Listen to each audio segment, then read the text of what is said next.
Hello friends, RPS के YouTube channel में आपका स्वागत है।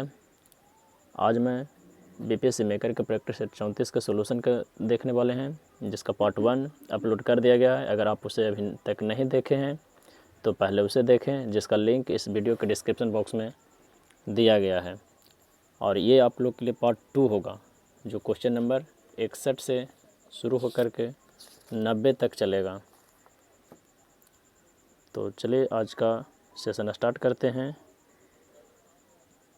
प्रीवियस वीडियो में हम लोग क्वेश्चन नंबर 60 जो होमवर्क के रूप में दिए थे, क्वेश्चन था उसमें कि भारत में किसने आमदनी पर कर की शुरुआत की थी। तो इसका सही आंसर जो है जेम्स विल्सन है। और आज का वीडियो स्टार्ट करते हैं।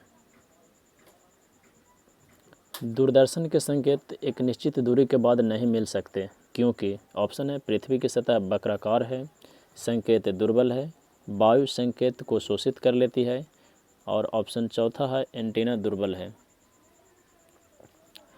तो इसका सही आंसर होगा पृथ्वी की सतह वक्राकार है, इसीलिए दूरदर्शन के संकेत एक निश्चित दूरी के बाद नहीं मिल पाता है। अगला क्वेश्चन है, समुद्र नीला प्रतीत होता है।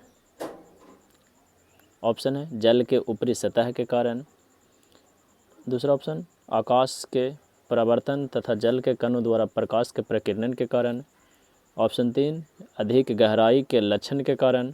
और ऑप्शन 4 जल के नीले रंग के कारण। तो इसका सही आंसर हो जाएगा कि आकाश के परावर्तन तथा जल के कणों द्वारा प्रकाश के प्रकीर्णन के कारण समुद्र नीला प्रतीत होता है, यानी इसका सही आंसर हो जाएगा ऑप्शन नंबर बी। जब धूप वर्षा की बूंदों पर गिरती है तो इंद्रधनुष बनता है। इसके लिए निम्नलिखित में से कौन सी भौतिक परिघटनाएं जिम्मेवार है। ऑप्शन है आंतरिक परावर्तन, वर्ण विक्षेपण या परिक्षेपण किया गया है, अपवर्तन, विवर्तन। तो देखा जाए कि इंद्रधनुष क्वेश्चन कर रहा है, इंद्रधनुष बनने का कारण क्या है।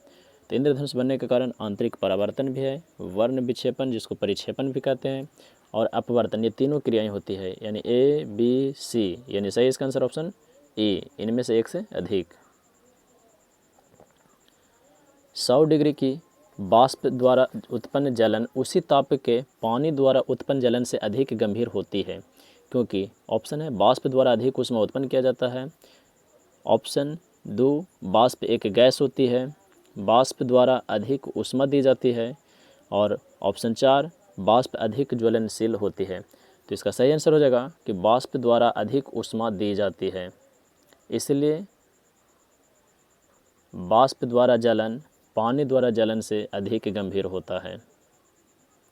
अगला क्वेश्चन है, गर्म करने से विस्तारण। गर्म करने से विस्तारण ऑप्शन है सभी द्रव्यों और ठोस पदार्थों में समान दर से होता है, केवल ठोस पदार्थ में होता है, पदार्थ का भार बढ़ा देता है, पदार्थ का घनत्व घटा देता है।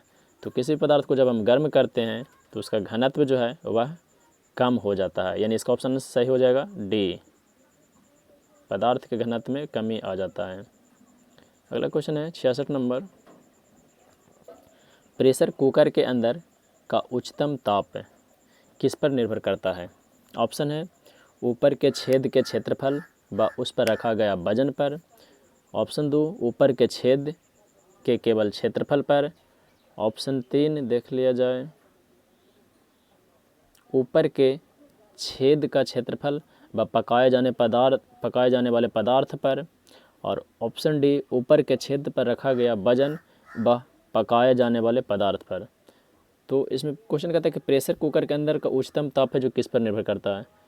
तो उच्चतम ताप जो निर्भर करता है वह ऊपर के छेद का क्षेत्रफल व उस पर रखा गया वजन पर। तो इसका सही आंसर हो जाएगा option number A. Question number 67 की तरफ चलते हैं।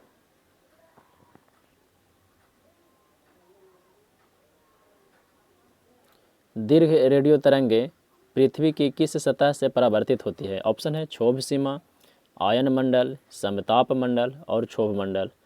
तो इसका सही आंसर हो जाएगा आयन मंडल, ऑप्शन बी। क्वेश्चन नंबर 68 की तरफ चलते हैं। कहता स्पष्ट रूप से प्रतिध्वनि सुनने के लिए परावर्तित सतह और सुनने वाले के बीच यानी मध्य कम से कम कितनी दूरी होनी चाहिए। ऑप्शन है 16.5 फीट, 165 मीटर, 16.5 मीटर और 165 फीट। तो प्रतिध्वनि सुनने के लिए श्रोता और परावर्तक सतह के बीच की दूरी कम से कम 16.5 मीटर होना चाहिए। पराध्वनिक जेट की उड़ान के कारण क्या होता है। पराध्वनिक जेट की उड़ान के कारण क्या होता है। ऑप्शन है हवा में प्रदूषण, ओजोन लेयर में बाधा, आँख का रोग, कान का रोग। ऑप्शन इसका जो है कहता है पराध्वनि जेट की उड़ान के कारण क्या होता है।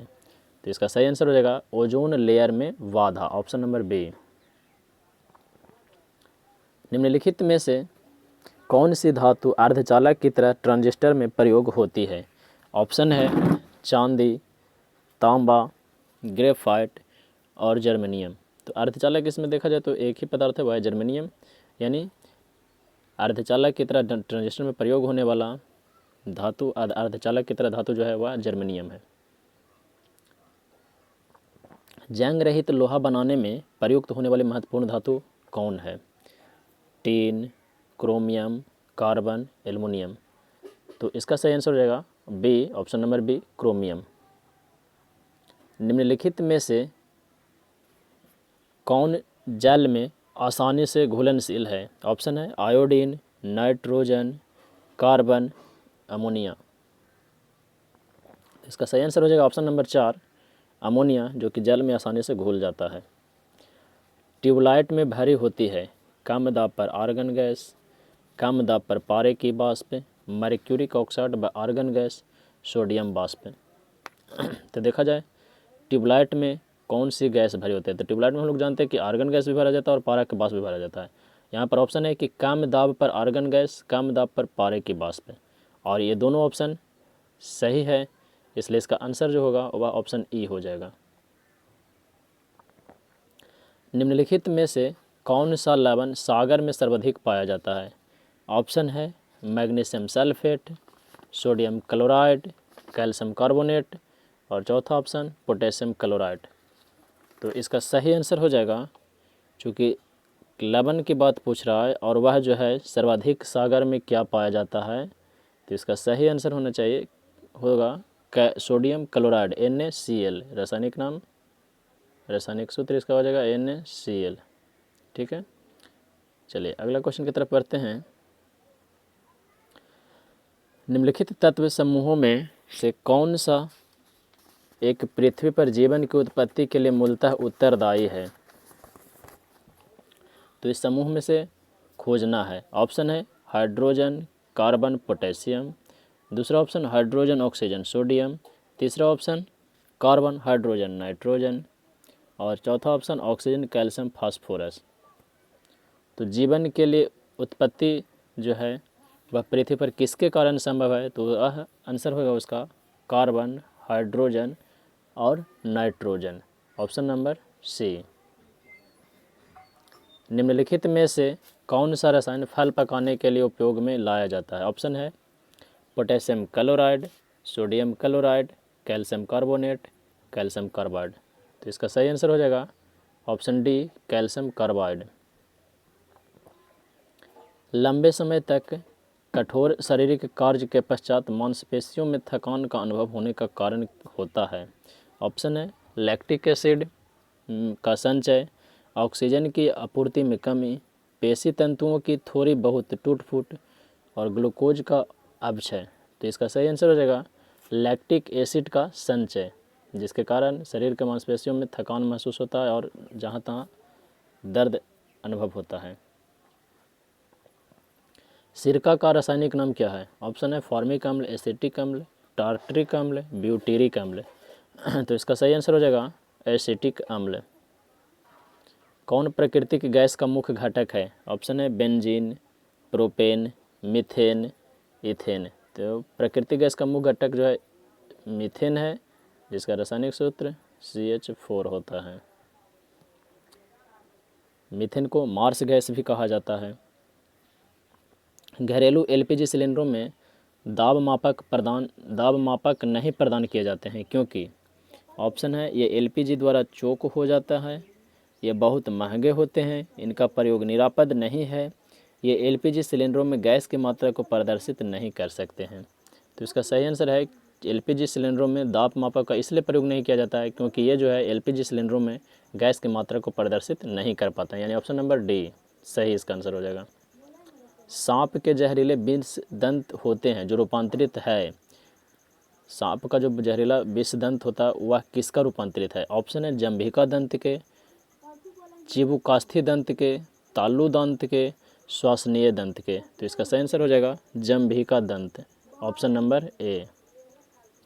निम्नलिखित में से कौन कीटों से प्राप्त नहीं होता है? ऑप्शन है लाख,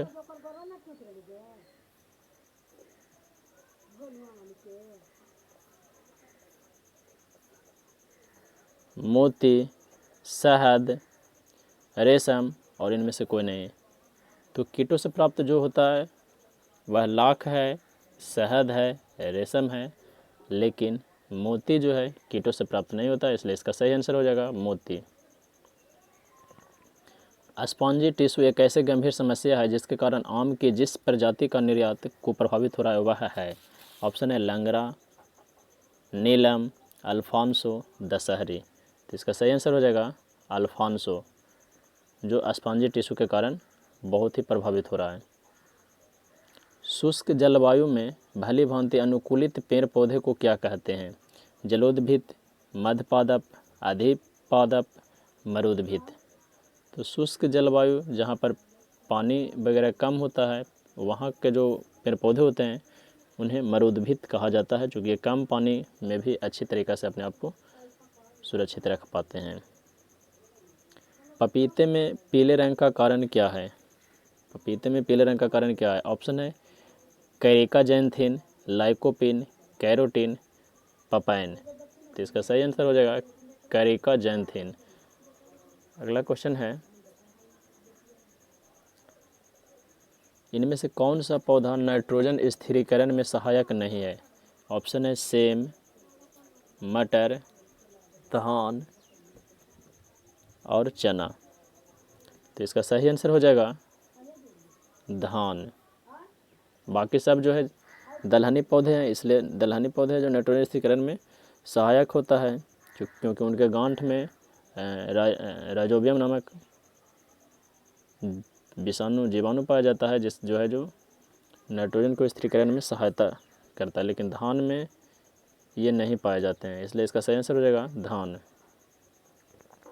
निम्नलिखित में से कौन हमारे शरीर का सबसे दृढ़ भाग है? ऑप्शन है सीमेंटम, डेंटिन, अस्थि, दंत बल्क। तो इसका सही आंसर हो जाएगा दंत बल्क, जिसको अंग्रेजी में डेंटाइन भी कहा जाता है। सॉरी, दंत बल्क इसका सही आंसर होगा। जैविक सिस्टम में रासायनिक क्रिया की प्रक्रिया को तेज करने में उत्तरदायी पदार्थ है। ऑप्शन है एंजाइम, डीएनए, बैक्टीरिया, प्रोटीन। तो इसका सही आंसर हो जाएगा किसी भी क्रिया को तेज करने में जो उत्तरदायी कारक होता है वह एंजाइम कहलाता है। मानव शरीर में पूंछ कौन सी संरचना से संलग्न होता है? ऑप्शन है आमाशय, बृहदांत्र, क्षुद्रांत्र, पित्ताशय। तो इसका सही हो जाएगा बृहदांत्र। थायमिन है vitamin B1, vitamin B2, vitamin B6 और विटामिन C। तो इसका सही आंसर हो जाएगा थायमिन जो है विटामिन B1 को बोला जाता है, इसका सही आंसर ऑप्शन ए।